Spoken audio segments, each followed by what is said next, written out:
Good afternoon, Facebook fam. Pastor Batson here with a brief word to the world in times like these. It's the Monday after Easter.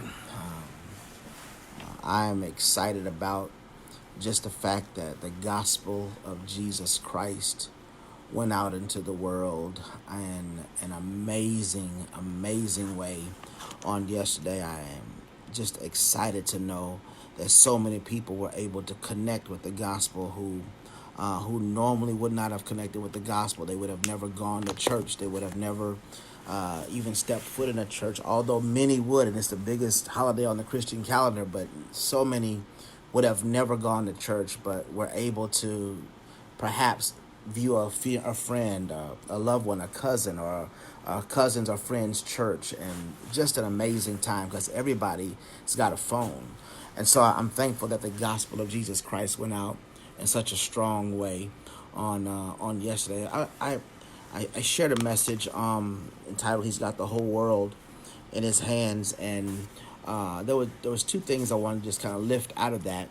In Matthew 28, it was two incidences where Jesus had just risen, and he met the Marys on their path, and when he showed up, Bible says that they just clasped at his feet, and they just began to worship him. And but his next words, after greetings and them seeing him, were "Don't be afraid." And I thought it was ironic that they were worshiping him while they were afraid.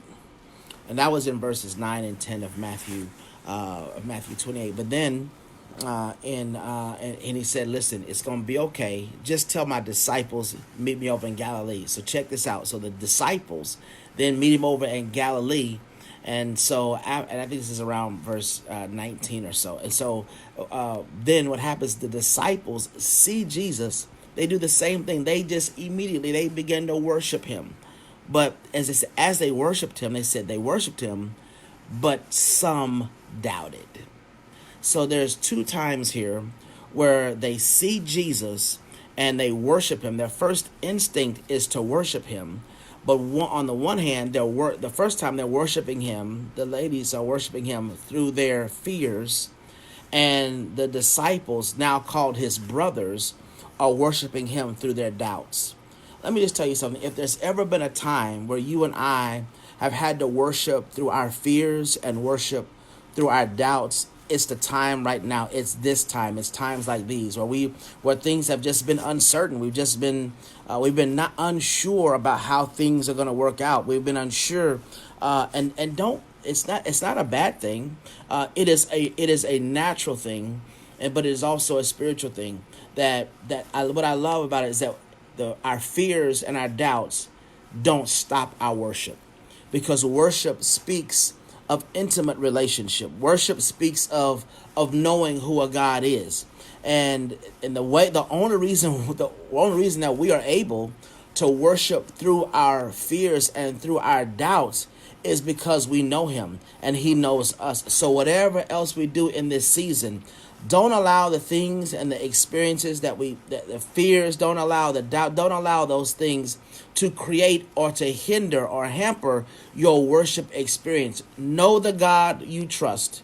Walk with that God. Roll with him. Roll with the one who brought you, because the one who brought you will never leave you, nor will he forsake you. And that's why we're able to worship through our fears and even through our doubts, because we do know that God's got the whole world in his hands. I'm praying for you. Please pray for me so we can all worship God through our fears and our doubts, knowing that everything is going to be all right. Until next time, my friends, I love you.